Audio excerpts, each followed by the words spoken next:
On va donc passer à la présentation de Philippe Grosvernier. Donc, Philippe a travaillé pour notre structure à l'époque syndicat mixte, ou enfin je ne sais même plus quel nom on avait à l'époque, on en change très régulièrement. On avait demandé à Philippe de nous aider, on était en préambule du nouveau plan de gestion de la réserve naturelle des tourbières de Frasnes à l'époque. Uniquement Frasnes, aujourd'hui c'est Frasnes-Bouvran, et on avait demandé à Philippe en fait nous donner un peu une image de cette tourbière un peu plus précise de ce qu'on avait en tête, du point de vue du fonctionnement, des enjeux, voilà, d'avoir une vision un petit peu large et de resserrer sur les enjeux principaux, voilà, si je résume un petit peu les choses. Et quand on parle de tourbière de Frasnes, on est toujours très gêné. À Frasnes, il y a au moins 5 ou 6 complexes tourbeux, hein. C'est peut-être une des communes de France, on a les plus grosses tourbières de montagne, évidemment. Ce dont on parle jusqu'à maintenant et ce dont va parler Philippe, c'est la tourbière du Fort-Bonnet, qui est un massif d'à peu près 300 hectares. On a en connexion avec les zones tourbeuses de Bouvran, les tourbières des Levresses, Marais de Gu, qui sont cernées d'émergence morainique. Et puis si on va côté Biais-du-Four, on va avoir les tourbières de la Grande Seigne. Et puis si on va vers le Grand Étang de Frasnes, on va encore avoir les tourbières qui s'appellent la Seigne aussi, comme par hasard, de secteur du Grand Étang. Voilà. Donc là, nous, on va se concentrer sur le secteur qu'on appelle du Fort-Bonnet, qui est à cheval, enfin qui est essentiellement sur Frasnes, mais en direction de Bonnevaux. Mais de toute façon, Philippe va nous présenter des cartes, donc on y verra un peu plus clair. Voilà Philippe, donc je te laisse te présenter et puis Voilà. démarrer ton... Parfait, merci. Alors, je suis Philippe Grosvernier, donc je suis biologiste et puis je trempe dans la tourbe depuis à peu près 35 ans maintenant, depuis mes études universitaires à l'université de Châtel. Et puis je mène un bureau d'études à travers lequel on mène toutes sortes de projets de diagnostic fonctionnel de tourbières et de projets de restauration de marais. Et c'est dans ce cadre-là que Geneviève m'avait invité début des années 2000 à se pencher sur le cas de la tourbière de Frasnes et du Fort-Bonnet. Donc je vais essayer à mon tour mettre un petit pointeur. Voilà. C'est parti. Donc, Geneviève m'a demandé pour aujourd'hui de retracer un peu la vision d'ensemble qu'on a eue dans le cadre de la réactualisation du plan de gestion de la réserve naturelle régionale de Frasnes-Fort-Bonnet. Pourquoi? Bonne question. Voilà. Un petit préambule tout d'abord, je crois que c'est assez révélateur de bien des situations auxquelles j'ai été confronté. C'est que souvent, on a tendance à se focaliser sur un tout petit bout de la région ou du site que l'on connaît bien, parce que historiquement, on a une information où on connaît bien une partie du site. On a tendance un peu à oublier le contexte.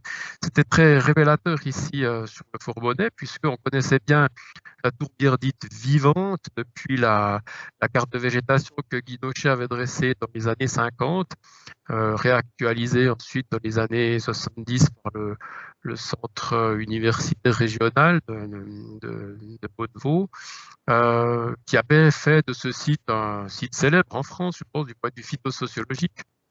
Ce qui fait qu'il est très connu du point de vue phytosociologique et botanique.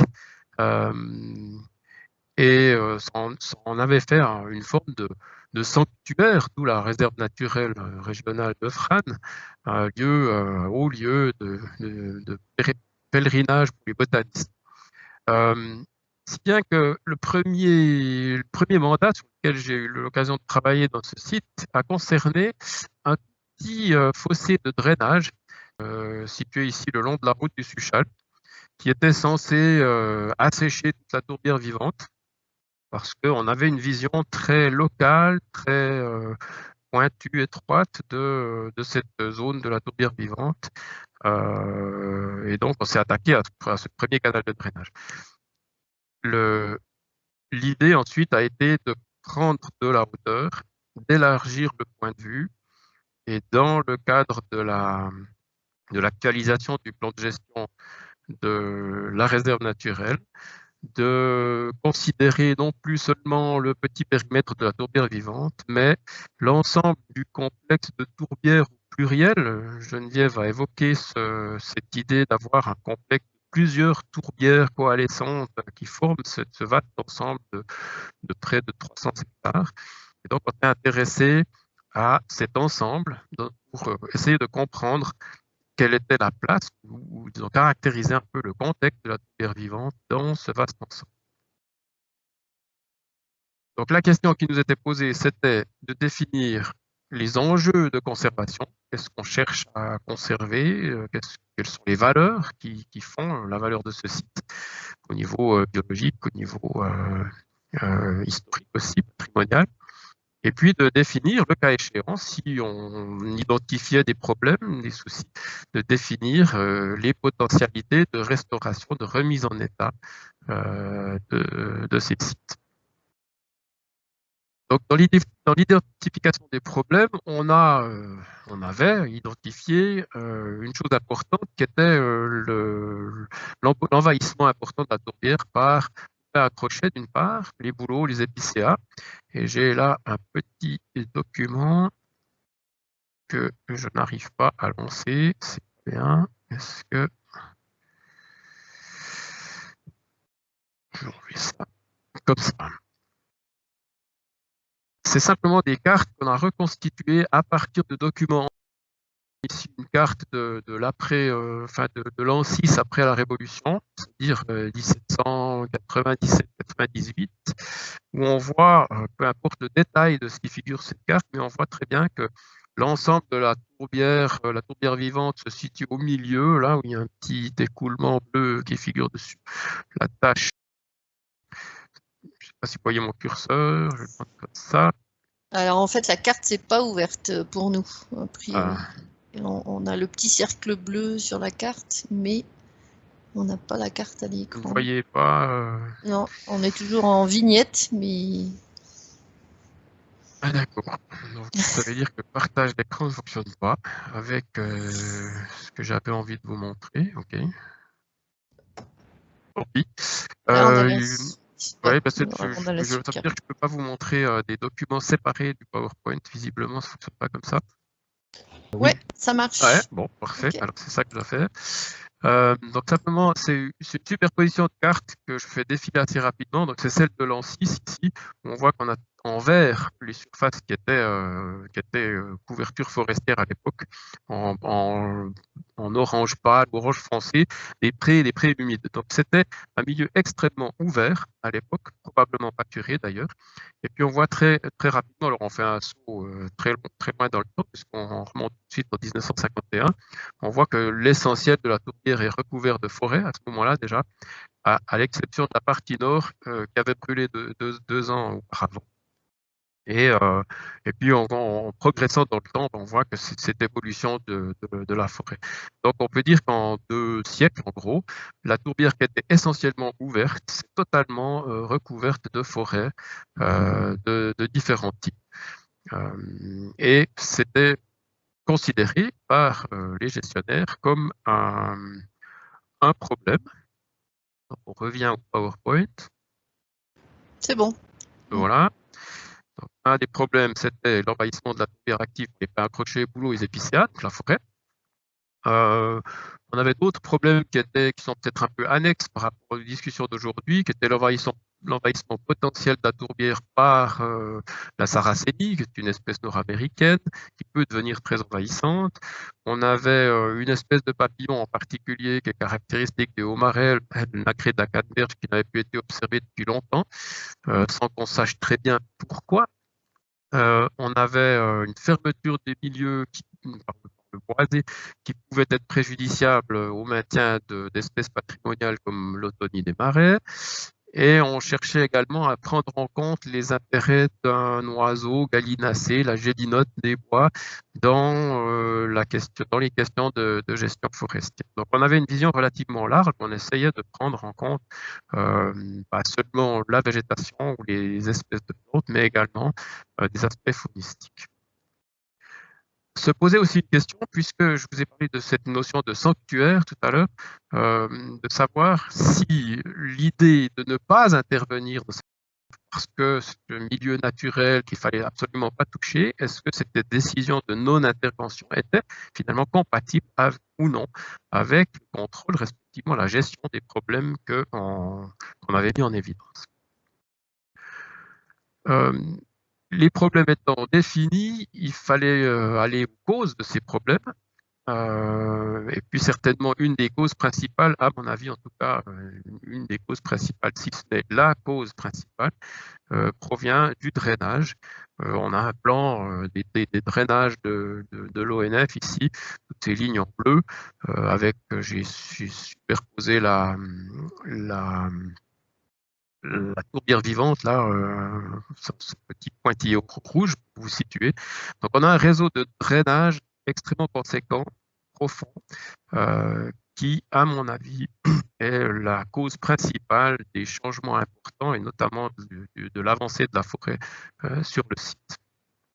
Se posait il y a des questions liées à la gestion forestière. On sait historiquement qu'au XIXe siècle, on a planté quelques dizaines de milliers d'arbres sur ce site avec toutes sortes d'espèces plus ou moins exotiques. Donc la gestion forestière a pu à un certain moment aussi avoir un impact sur l'évolution du milieu.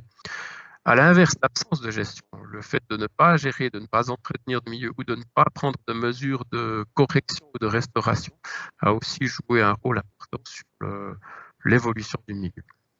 Et puis évidemment, il y a toujours l'aspect historique. Émilie en a parlé tout à l'heure, les actions anthropogènes.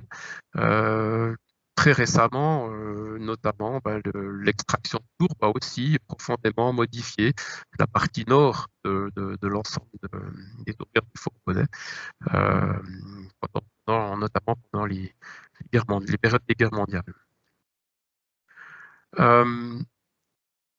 S'ajoute à cela l'importance des facteurs géomorphologiques et topographiques. Alors là, je fais un peu de la préhistoire, puisque je sais bien qu'on a entendu Vincent tout à l'heure nous expliquer bien mieux que je ne pourrais le faire le contexte géomorphologique du site, mais on s'était penché sur ces questions-là en faisant avec les moyens du bord, avec les informations qu'on avait à disposition. Et là, alors je retente le coup de vous montrer cet autre document. Donc si je reviens là, je vais essayer de vous représenter le voilà. Est-ce que vous voyez cette image du lidar en grand? Ça marche, ça marche, c'est bon. Donc c'était la révolution, puisqu'on avait une première image lidar du site, ça date de 2009, c'est pas si vieux que ça, mais tout de même c'était un peu la révolution de disposer de cet outil. Et puis on a cherché à travers cette vision extraordinaire qu'on avait du relief de l'ensemble du complexe tourbeux du Fauconnais, à superposer différents types d'informations en allant chercher dans les documents, vous voyez, c'est la préhistoire, c'est des dessins faits à la main. C'est une carte géomorphologique des lieux dressée par le centre universitaire régional qui menait les études, notamment à Bonnevaux à l'époque, où on a sur cette carte des informations sur les buttes moréniques, les coulées moréniques, des chenaux alluvionnaires souterrains dans lesquels on peut imaginer que de l'eau circule. Donc on peut imaginer des circulations d'eau souterraines dans ce paysage extrêmement hétérogène, des zones plus ou moins fermées. On a reporté ici ces informations-là sur le lidar, avec les pointilleux jaunes qui sont les buttes moréniques ou le matériel morénique qui peut former obstacle à la circulation de ces eaux. Et ces chenaux supposés où de l'eau peut circuler en profondeur. Donc on a une tourbière qui repose effectivement, non pas comme on l'imagine souvent sur une belle cuvette imperméable avec un système qui ne reçoit que de l'eau de pluie, mais au contraire un système éminemment dynamique qui reçoit, Vincent Michel l'a évoqué sur la fin de sa présentation, qui reçoit vraisemblablement aussi de l'eau depuis le sous-sol, avec de l'eau qui circule dans ce sous-sol, et donc une situation beaucoup plus complexe que ce qu'on pouvait imaginer au départ. On a retrouvé aussi une carte de la période de la Révolution, si mes souvenirs sont prêts, qui nous a aussi permis de nous rendre compte que, contrairement à tous les avis qui prévalaient jusque, disons, en 2005, 6, 7 par là autour, l'eau de la tourbière vivante ne coulait pas en direction du creux au lard, mais en direction du nord-est, pour retrouver un ruisseau qui traversait la route du Suchal et allait ensuite rejoindre le ruisseau dont j'ai oublié le nom maintenant, mais peu importe. Donc, on a pu aussi repenser le fonctionnement de la tourbière vivante en inversant la circulation, le sens de la circulation de l'eau tel qu'on l'imaginait jusque-là, non plus en direction du creux au lard, mais à l'inverse, dans l'autre sens, ce qui colle parfaitement avec l'idée de la Versac évoquée par Vincent, qui devait à un moment donné être émissif et donc amener de l'eau et créer finalement ce chenal d'eau dans laquelle la tourbière s'est formée. À partir de l'analyse du lidar, en superposant le réseau des drains, en tenant compte peu ou prou de ces informations géomorphologiques qu'on avait, on a découpé, encore une fois manuellement à l'époque, on a découpé l'ensemble du site du Forbonnais en un certain nombre de compartiments, de bassins versants, ce qui nous a permis de nous rendre compte qu'on avait des compartiments différents avec des sens de circulation de l'eau en surface qui pouvaient être très différents. Et ça nous a permis disons de simplifier un peu la complexité de l'ensemble, de définir aussi des priorités pour savoir dans quel compartiment on avait les valeurs biologiques les plus intéressantes et donc dans quel compartiment on allait intervenir en priorité, mais aussi de se rendre compte quels autres compartiments avaient une influence sur ceux sur lesquels on cherchait à intervenir. Voilà, donc je referme ce document, je reviens au PowerPoint, le voilà. C'est bon, ça fonctionne. Voilà, ça c'était pour le travail qu'on a fait dans le cadre de l'actualisation du plan de gestion. Ça nous a donné une compréhension relativement sommaire et grossière du fonctionnement de l'ensemble du complexe de tourbière du Forbonnais, mais au moins on a clarifié un certain nombre d'idées, on a retourné ou supprimé un certain nombre d'idées reçues et qui se sont avérées erronées, et on a pu à partir de là envisager des mesures de restauration du fonctionnement hydrologique de la partie tourbière vivante. Pour ce faire, un petit résumé. Donc, on a la tourbière vivante qui apparaît dans le cercle rouge, là, la partie, je dirais, limnogène, la partie dans laquelle, si j'ai bien compris, la carotte de tourbe qui fait l'objet d'études palynologiques et des técamibes a été prélevée. Donc, la partie rouge correspond à cette partie d'accumulation d'abord sous forme lacustre et ensuite sous forme de tourbe, la partie basse de la tourbière vivante, et on a ce chenal paléogéologique ou paléogéomorphologique là, symbolisé par les flèches jaune dorées, qui est un écoulement d'eau superficielle qui approvisionnait, qui devait être l'écoulement qui sortait du creux au lard à l'époque. La carotte qui a été faite et analysée par Émilie et l'équipe, est-ce que tu peux descendre ta flèche sur la droite? Elle est dans la pinède accrochée. Voilà, on est okay. Dans cette zone-là. Voilà, la carotte de tourbe avec les 8000 années, elle a été faite dans cette zone-là, et la carotte que j'ai montrée tout à l'heure, analysée par Pierre Goubet, interprétée par Pierre Goubet, voilà, elle est là, hein, à l'emplacement de la digue. Voilà. Ouais, c'est ça. Exactement. Merci. Profitez de l'image. Voilà. Ok. Alors c'est intéressant parce que là on a une tourbe qui est relativement épaisse. Ici elle l'est un peu moins, mais on a certainement aussi ce fonctionnement avec un départ sous forme de sédimentation lacustre avant une accumulation de tourbe à sphène ou de marais de transition, donc de tourbe à lèche et à sphène, de marais tremblants comme on les appelle. Alors que effectivement dans la carotte qui a été étudiée plus en amont de cette langue qui approvisionne la tourbière vivante qui a été étudiée par Pierre Goubet, on a un démarrage d'accumulation de tourbe sous forme de forêt marécageuse, en fait. Et donc une accumulation de tourbe beaucoup moins importante quand même, et un âge beaucoup plus récent. On a pu, grâce au MNT, alors là, retracer, enfin dessiner les principales lignes de flux superficielles. Donc ça, c'est l'écoulement théorique superficiel de l'eau par rapport à la topographie. Et un point important qui nous est apparu aussi au fur et à mesure de nos pérégrinations sur le terrain et réflexions avec Geneviève, c'est que dans cette zone qui est marquée en pointillé bleu clair, là, on a une zone de source qui émettent de l'eau, plus ou moins en permanence, une eau, voilà, une eau souterraine qui émerge en surface et qui s'écoule vers le nord-est. Donc, devait aussi à l'origine amener de l'eau au système de la tourbière vivante. Donc ça nous a permis de modéliser très simplement, encore une fois, le fonctionnement global de l'ensemble de la tourbière vivante dans son contexte. On a cette zone de source en amont.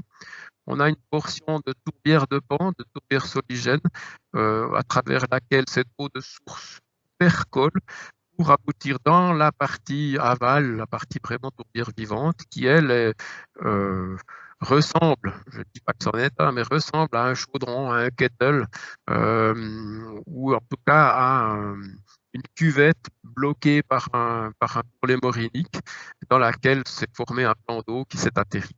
Donc voilà, ça nous donne 3 compartiments comme ça, l'amont avec les sources qui émergent, une zone de tourbière de pente à tourbe relativement mince et plus récente, et puis la partie profonde, plus ancienne, qui elle s'est formée par atterrissement.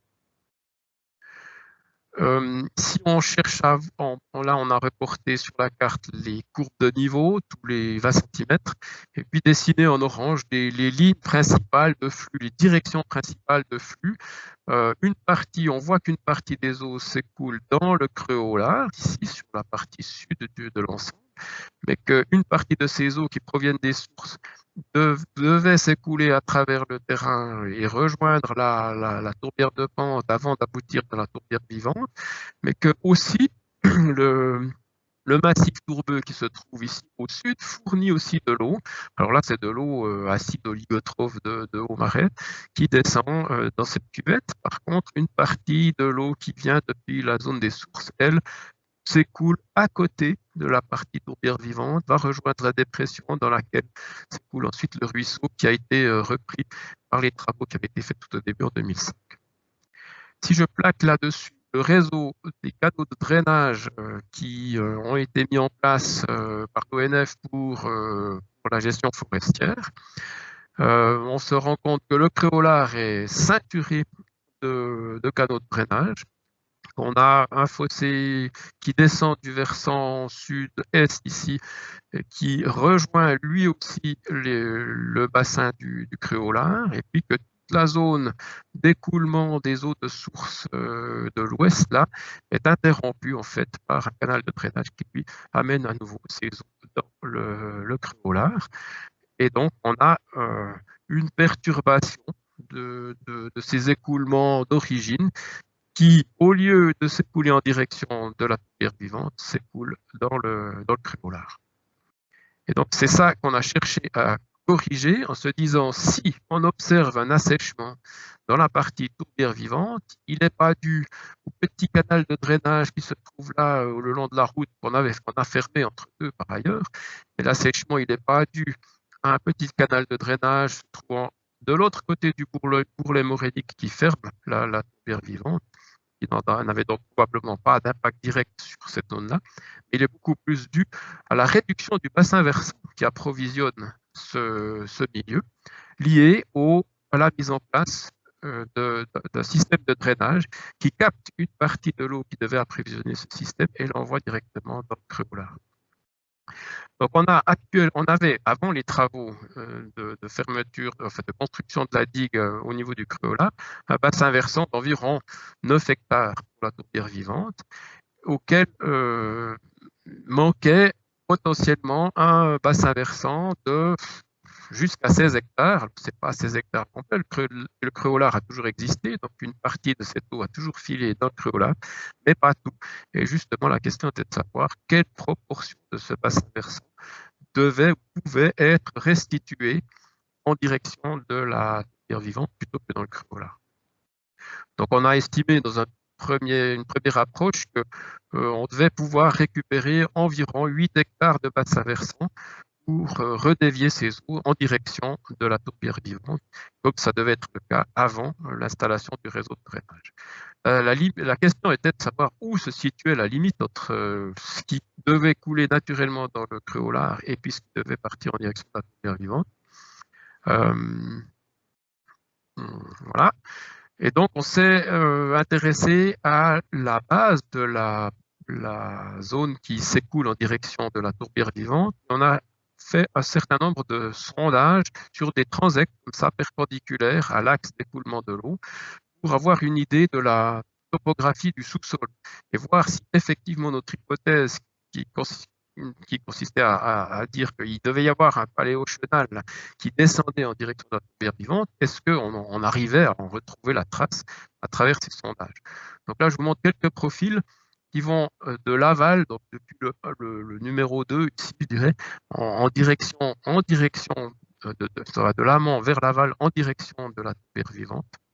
Donc on commence dans le haut, vous avez le canal de drainage là, qui traverse à travers ce profil. On a un soubassement géologique, le contact avec le soubassement minéral qui est un peu bosselé. Et puis quand on descend en direction de la tourbière vivante, on voit qu'on a une cuvette qui se forme progressivement.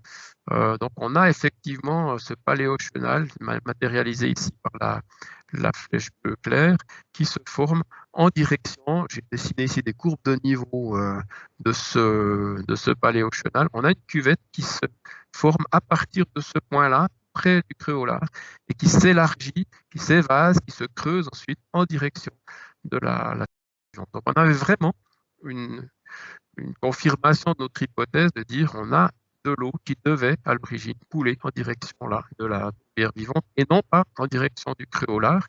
Et donc on a pu fixer de cette manière-là la limite entre le bassin versant qui appartient à la tourbière vivante et celui qui appartient au Créolard.